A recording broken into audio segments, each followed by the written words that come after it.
খনিজ যুদ্ধ মূলত প্রমাণ করে দিচ্ছে যে প্রযুক্তির দাবার বোর্ডে যার হাতে কাঁচামাল থাকবে দিন শেষে শেষ হাসিটা সেই হাসবে।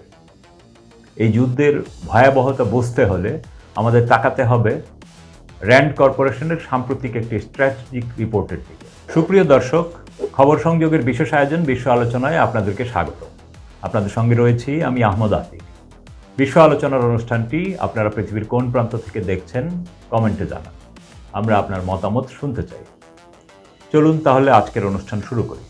2022 সাল থেকে আমেরিকা যখন চিপ খাতের উপর একের পর এক নিষেধাজ্ঞা দিয়ে চীনকে কোণঠাসা করতে শুরু করলো, তখন বেইজিং তার তুন থেকে বের করলো সবচেয়ে মারাত্মক তীরটি, রেয়ার আর্থ মেটাল বা বিরল খনিজ উপাদানের উপর নিরঙ্কুশ নিয়ন্ত্রণ। এটি এমন এক অদৃশ্য যুদ্ধ যেখানে খনিজ উপাদানগুলোই হয়ে উঠেছে 21 শতকের আসল ভূ রাজনৈতিক চাল। কারণ ওয়াশিংটন যখন চীনের হাইটেক চিপ তৈরির স্বপ্ন ধূলিসাৎ করতে চাইছে, বেইজিং তখন পাল্টা চাল হিসেবে পুরো বিশ্বের সবুজ প্রযুক্তির চাকা থামিয়ে দেওয়ার হুমকি দিচ্ছে। এই খনিজ যুদ্ধ মূলত প্রমাণ করে দিচ্ছে যে প্রযুক্তির দাবার বোর্ডে যার হাতে কাঁচামাল থাকবে দিন শেষে শেষ হাসিটা সেই হাসবে। এই যুদ্ধের ভয়াবহতা বুঝতে হলে আমাদের তাকাতে হবে র্যান্ড কর্পোরেশনের সাম্প্রতিক একটি স্ট্র্যাটেজিক রিপোর্টের দিকে। তারা স্পষ্ট ভাষায় সতর্ক করেছে যে বর্তমানে বিশ্বজুড়ে উত্তোলিত বিরল খনিজ উপাদানের প্রায় 60% এবং এগুলো প্রক্রিয়াকরণের প্রায় 90% এককভাবে নিয়ন্ত্রণ করে চীন। অর্থাৎ আমেরিকা ডিজাইন করছে বিশ্বের সেরা চিপ, কিন্তু সেই চিপগুলো চালাতে বা সেই চিপ দিয়ে আধুনিক অস্ত্র বানাতে যে ল্যান্থানাম, নিউডিমিয়াম কিংবা ইউরোপিয়ামের মতো উপাদান লাগে, তার জন্য পেন্টাগনকেও পরোক্ষভাবে বেইজিংয়ের করুণার উপর নির্ভর করতে হয়। র্যান্ড কর্পোরেশনের তথ্য মতে একটি আধুনিক যুদ্ধবিমানে প্রায় 400 কেজির বেশি রেয়ার আর্থ মেটালের প্রয়োজন হয়।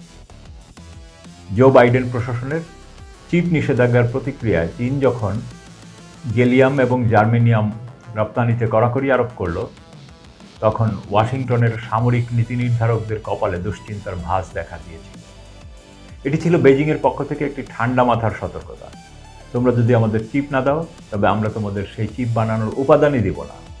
Centre for strategic and international studies বা CSIS এর বিশ্লেষণ অনুযায়ী চীন গত 4 দশক ধরে অত্যন্ত সুপরিকল্পিতভাবে এই খনিজ একাধিপত্য বা মনোপলি করে তুলেছে। যখন পশ্চিমা দেশগুলো খনি উত্তোলনের পরিবেশগত ঝুঁকি নিয়ে চিন্তিত ছিল, তখন বেইজিং বিলিয়ন বিলিয়ন ডলার বিনিয়োগ করে তাদের অভ্যন্তরীণ খনি এবং আফ্রিকার খনিজ সম্পদের খনিগুলো দখল করে নিয়েছে। CSIS মনে করে এটি চীনের ইকোনমিক ব্ল্যাকমেইল বা অর্থনৈতিক ব্ল্যাকমেইলের এক মাস্টার প্ল্যান। তারা এমন এক সাপ্লাই চেইন তৈরি করেছে যেখানে চীনকে বাদ দিয়ে আধুনিক কোনো ইলেকট্রনিক ডিভাইস তৈরি করা প্রায় অসম্ভব। তাই যখন আপনি আইফোনের টাচ স্ক্রিন ব্যবহার করেন কিংবা টেসলার ইঞ্জিনে শক্তিশালী চুম্বক দেখেন, জানবেন তার মূল উৎস কোনো না কোনোভাবে চীনের মাটির সাথে যুক্ত। আমেরিকা এখন তড়িঘড়ি করে অস্ট্রেলিয়া কিংবা ভিয়েতনামের সাথে জোট বাঁধছে বিকল্প খনির সন্ধানে, কিন্তু খনি খুঁজে পাওয়া আর সেই খনিজ প্রক্রিয়াকরণ করার জটিল অবকাঠামো তৈরি করার মধ্যে কয়েক দশকের ব্যবধান রয়েছে। চীন এই সময়ের সুযোগটি নিতে চায়। সাউথ চায়না মর্নিং পোস্ট বা SCMP এর এক প্রতিবেদনে উঠে এসেছে যে চীন সম্প্রতি তাদের রেয়ার আর্থ মেটাল শিল্পের নিয়ন্ত্রণ সরাসরি সরকারের হাতে নিয়ে এসেছে। বড় বড় রাষ্ট্রায়ত্ত কোম্পানিগুলোকে একীভূত করে তারা এমন এক দানবীয় প্রতিষ্ঠান তৈরি করেছে যা বিশ্বের মোট উৎপাদনের সিংহভাগ নিয়ন্ত্রণ করে। SCMP এর মতে এটি শি জিনপিংয়ের একটি অতি শক্তিশালী ভূ রাজনৈতিক অস্ত্র। যখনই কোনো দেশ তাইওয়ান ইস্যু কিংবা মানবাধিকার নিয়ে চীনের উপর চাপ সৃষ্টি করতে চায়, বেইজিং খুব নিঃশব্দে তাদের খনিজ রপ্তানির কলকবজা টাইট দিতে শুরু করে।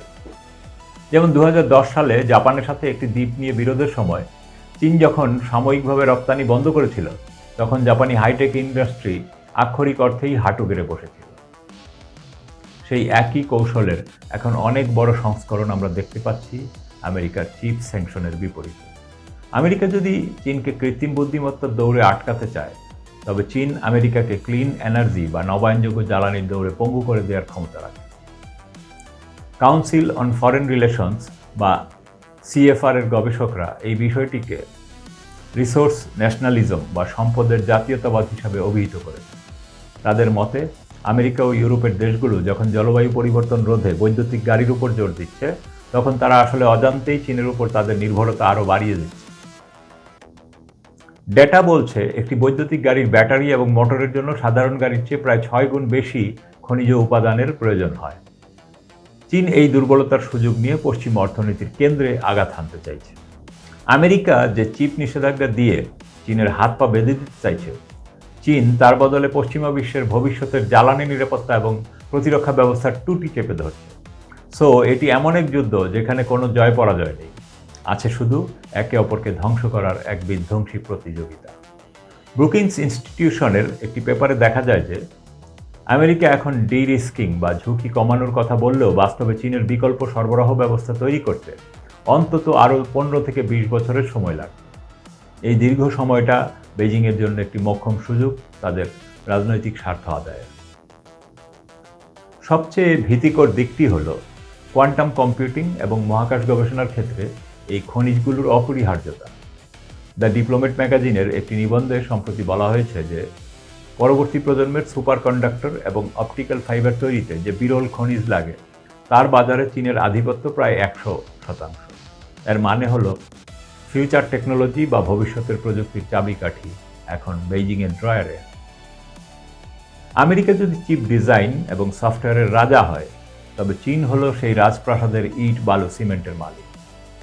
ইট ছাড়া যেমন প্রাসাদ হয় না, তেমনি খনিজ উপাদান ছাড়াও কোনো প্রযুক্তির বিপ্লব সম্ভব নয়। এটি বিশ্ব ব্যবস্থাকে এক চরম অনিশ্চয়তার দিকে ঠেলে দিচ্ছে। এর মনোপলি ভাঙার জন্য আমেরিকা এখন তাদের মিনারেলস সিকিউরিটি পার্টনারশিপ বা খনিজ নিরাপত্তা অংশীদারিত্বের মাধ্যমে মিত্রদের একজোট করছে, কিন্তু চীনের বিপুল মজুদ এবং সস্তা শ্রমের সাথে পাল্লা দেওয়া তাদের জন্য এক হিমালয় সম চ্যালেঞ্জ হয়ে দাঁড়িয়েছে। পরাশক্তিগুলোর এই খনিজ যুদ্ধ বা মেটাল ওয়ার শুনতে খুব তাত্ত্বিক বা দূরবর্তী মনে হতে পারে, কিন্তু এর আঁচ আসলে আমার ড্রয়িং রুম পর্যন্ত পৌঁছে যাচ্ছে। যখন চীন খনিজ রপ্তানি কমিয়ে দেয়, তখন বিশ্ববাজারে সেমিকন্ডাক্টর এবং ইলেকট্রনিক্স পার্টসের দাম হু হু করে বেড়ে যায়। এর ফলে আপনার কেনা পরবর্তী আইফোন কিংবা অ্যান্ড্রয়েড ফোনটির দাম আগের চেয়ে অনেক বেশি হচ্ছে। শুধু তাই নয়, বৈশ্বিক অর্থনীতিতে যে মুদ্রাস্ফীতি বা জিনিসের দাম বাড়ার প্রবণতা আমরা দেখছি, তার একটি বড় কারণ হলো এই সরবরাহ শৃঙ্খলের সংকট। আপনার শখের বৈদ্যুতিক গাড়িটি হয়তো আরও দামি হয়ে যাচ্ছে, কিংবা সোলার প্যানেল বসানোর খরচ আপনার সাধ্যের বাইরে চলে যাচ্ছে কেবল এই ভূ রাজনৈতিক দাবার চালের কারণে। বিশ্বের একদিকে যখন কৃত্রিম বুদ্ধিমত্তা নিয়ে উন্মাদনা চলছে, অন্যদিকে এই খনিজ সংকটের কারণে সেই প্রযুক্তি সাধারণ মানুষের জন্য দুষ্প্রাপ্য হয়ে পড়ার ঝুঁকি তৈরি হচ্ছে। ভবিষ্যতের পৃথিবীটা হবে এমন এক যুদ্ধক্ষেত্র যেখানে খনি এবং কারখানার মালিকরাই বিশ্ব শাসন করবে, আর মাঝখান থেকে সাধারণ মানুষকে গুনতে হবে যুদ্ধের মাশুল। আপনার মতামত কি? কমেন্টে জানান। ভিডিওটি লাইক করুন, শেয়ার করুন এবং চ্যানেলটি সাবস্ক্রাইব করে বেল আইকনে ক্লিক করুন যেন পরবর্তী খবর মিস না হয়। দেখা হবে পরের বুলেটিনে। ততক্ষণ সুস্থ থাকুন, ভালো থাকুন। খোদা হাফেজ।